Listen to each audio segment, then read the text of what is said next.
खुरूज निहाई जो 5 साल से लगा है, इसका 60 दिन वाले निज़ाम में कोई हल है कि नहीं है। खुरूज निहाई के बाद अगर आपका हुरूब है और आपने आउटपास बना के आप चला गया तो क्या आप दूसरे वीज़े पे आ सकते हैं या नहीं। अस्सलामु अलैकुम वरहमतुल्लाहि वबरकातुहू। दोस्तों, उम्मीद है कि आप सब खैरियत से होंगे। ये वीडियो आप दोस्तों के लिए इंतहाई ज़रूरी है क्योंकि बहुत से एजेंटों ने वीडियो बनाया है और मेरा दिल करता है कि आप दोस्तों को जो मैं सच्ची खबर है वो आप दोस्तों को भी पहुंचा सको। और मैंने जो किवा की टीम से खुद राबिता किया वो भी आप दोस्तों के साथ में इस वीडियो में शेयर करूंगा कि उन्होंने इस बारे में क्या बताया है। वीडियो शुरू करने से पहले नबी करीम सल्लल्लाहु अलैहि वसल्लम पर दुरूद व सलाम, अल्लाहुम्मा सल्लि अला मुहम्मद व अला आलि मुहम्मद कमा सल्लैता अला इब्राहीम व अला आलि इब्राहीम इन्नका हमीदुम मजीद। अल्लाहुम्मा बारिक अला मुहम्मद व अला आलि मुहम्मद कमा बारकता अला इब्राहीम व अला आलि इब्राहीम इन्नका हमीदुम मजीद। देखिए दोस्तों, ये जो 60 दिन का निज़ाम आया है ना, ये मैं आपको तफसील से बताता हूँ कि ये है क्या, क्योंकि इस पे मेरा दूसरा तीसरा वीडियो है। कुछ एजेंट लोग जिनको अरबी तक मालूम नहीं है उन्होंने इस पे वीडियोस बनाए हैं। मेरा दिल नहीं करता कि उनके वीडियोस आप दोस्तों को यहाँ पर दिखाओ।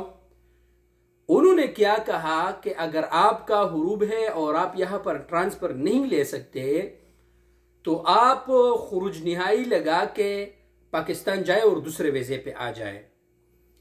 देखिए भाई, ये जो 60 दिन का निज़ाम आया है इसमें ये लिखा गया है और मैंने खुद किवा की टीम से राबिता किया। उन्होंने मुझे कहा कि आपको स्क्रीन पर भी नज़र आ रहा है कि हय्याकल्लाह उमैर, ये जो 60 दिन का निज़ाम आया है ये सिर्फ यहाँ पर सऊदी अरब में जो 1 दिसंबर से पहले जिनका हुरूब हुआ है वो ट्रांसफ़र दूसरे कंपनी में ट्रांसफ़र करके उनका हुरूब ख़त्म हो जाएगा ऑटोमेटिक तरीके से।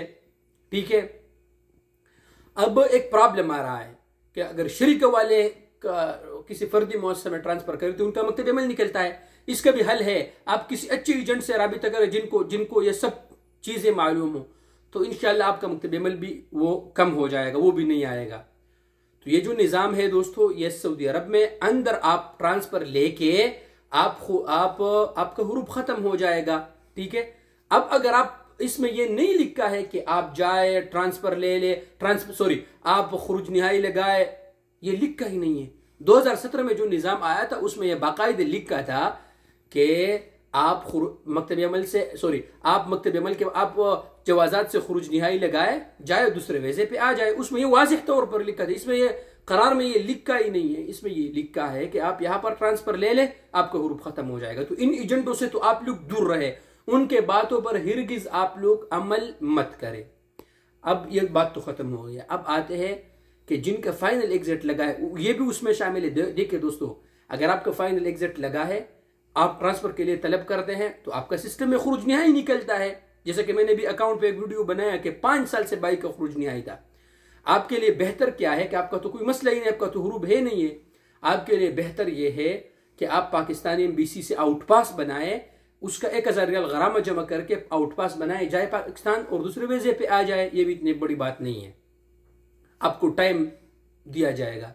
अब मौकूफ़ अनिल अमल का मसला है तो मौकूफ़ अनिल अमल भी इसमें शामिल नहीं है। ठीक है ना, मौकूफ़ अनिल अमल जिन दोस्तों का आता है वो भी इसमें शामिल नहीं है। ये मुल्ग़ी खुरूज निहाई जो है, रुख़्सतुल अमल मुल्ग़ी खुरूज निहाई, ये भी इसमें शामिल नहीं है। आप दोस्तों को मैं वाज़िह बताता हूँ, ये भी इसमें शामिल नहीं है। लिहाजा दोस्तों, यानी यहाँ सिर्फ ये करार में सिर्फ ये लिखा कि आप यहाँ पर ट्रांसफर ले लें 1 दिसंबर से लेके 29 जनवरी तक।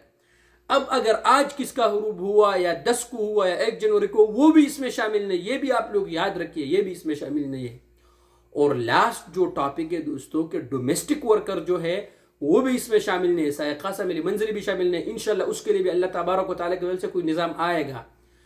अगर किसी भाई का साल से कम टाइम हुआ है तो नए कफील से लेके जाए मकतब अमल में, और पुराने कफील से एक जो है ना वो मुआफ़क़ा का पेपर अपने साथ लेके जाए, उसके भी ख़त्म हो जाए अगर साल से कम टाइम हुआ है।